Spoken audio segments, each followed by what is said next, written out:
Welcome to Wheathampstead Golf Course. The course opened in 1996, having developed from farmland owned by the Arnott family.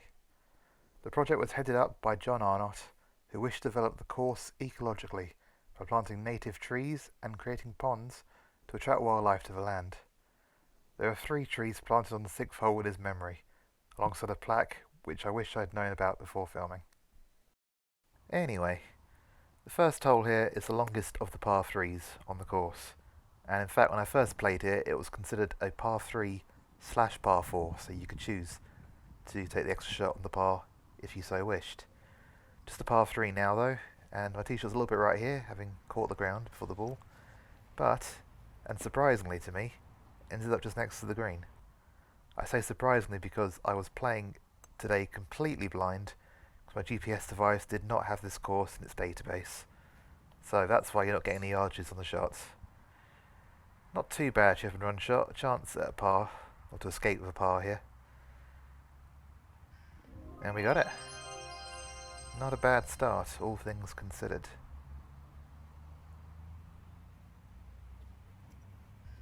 Hole 2 is the first par 4 on the course, and, as you will see, it's quite a short one.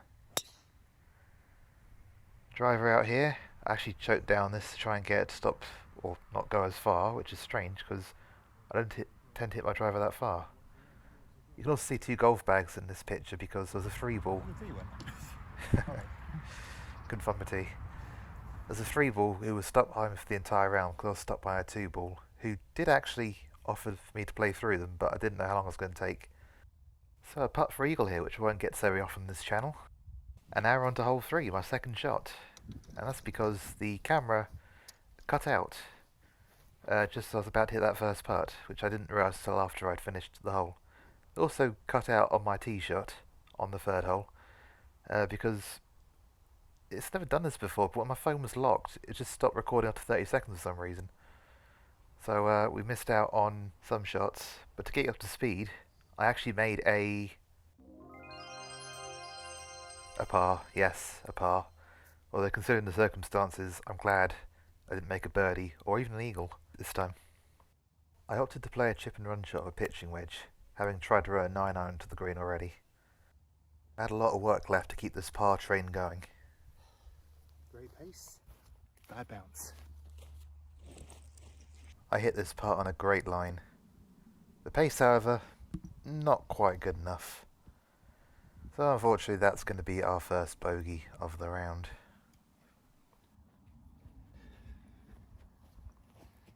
The 4th hole is the second of the short par 4s on this course, at just less than 230 yards.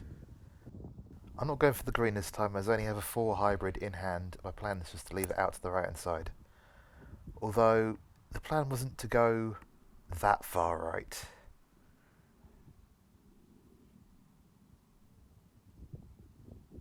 I got very lucky on this shot, not because of where the ball ended up and not because of the outcome of the shot, but because my camera did stop again at 30 seconds. I got the shot in just in time, which is why it cuts quickly here.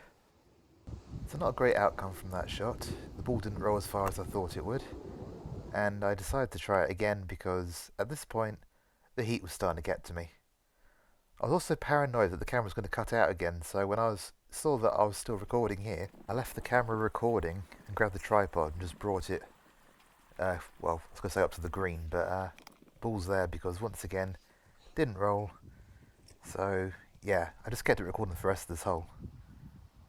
Decided to putt this time because I was sick of just punting it forward. We've got a putt for it. Yay. No reason to leave this short. No reason to leave this short. With that in mind, I set about trying to save my bogey. Didn't leave it short. Just didn't leave it short.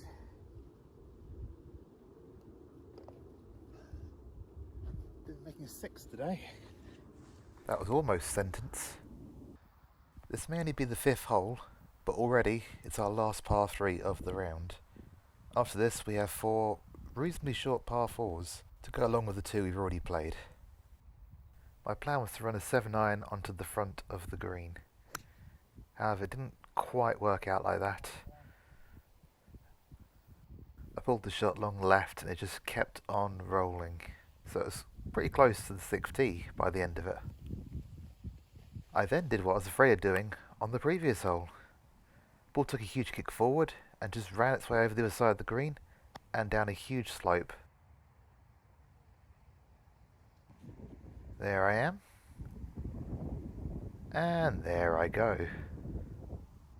As I said, there is a huge downslope just off the right hand side of the green, and that is what my ball ended up rolling down. And unfortunately had to roll down it once again because I did not hit that shot hard enough, and the ball came not quite back to my feet but quite a long way back towards me, and as a result I had to play my 4th shot from down there too, this time a putter, and I just about managed to get it up there. So now I'm putting for a double bogey, and once again, if I just hit it a bit harder, would have dropped in. So that is now 2 sixes in a row, a double bogey and a triple bogey. The 6th hole measures out to 221 yards. I've got my 5-wood out and I am trying to go for the green. Alright! That was definitely not the plan, but what are you going to do? I pushed my tee shot into the 9th fairway, but the ball'd still gone quite a long way down the hole, so I opted for a chip and run shot into the green.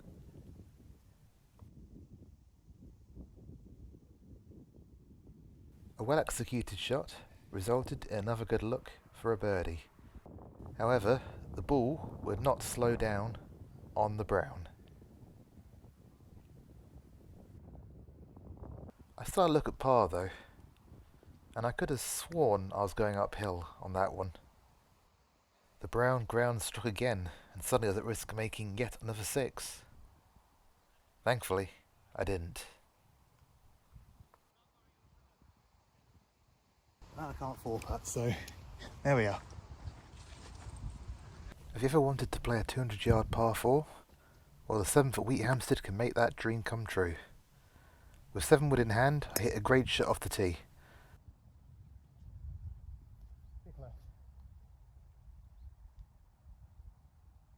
I thought I'd hit another par 4 in 1, but instead, I found my ball barely in bounds near some charred grass.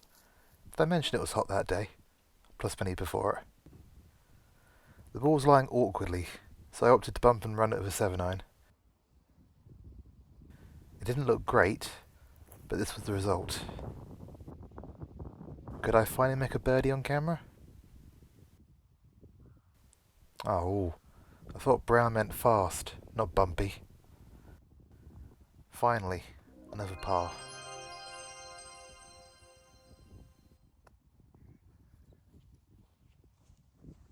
I was a little concerned about missing left on the 8th tee, but I needn't have worried.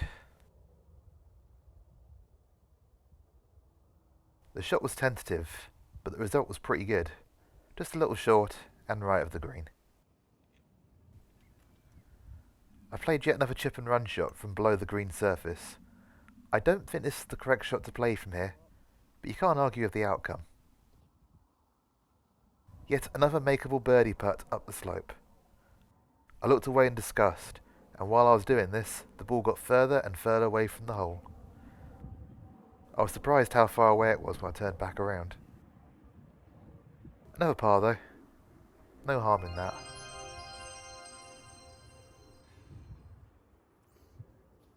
This is my 2nd shot on the final hole. The camera didn't cut out this time. I genuinely forgot to press record before hitting my tee shot. What an idiot. Anyway, I'm in position A after my tee shot. I aimed at these trees with my 6-iron and, well, here we are. I then stuck my 2nd shot in the lake in front of the green, on account of having no idea how far I had in and not wanting to hit the clubhouse behind the green. What an idiot. I then swung my sand wedge a little harder and got it to land next to the green.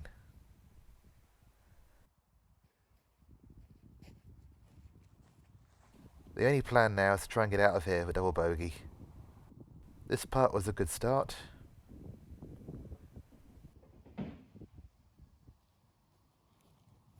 And this putt is a good finish to that plan. So there we are. Not great golf today, but I put that down in part to the heat and the rest to my own stupidity.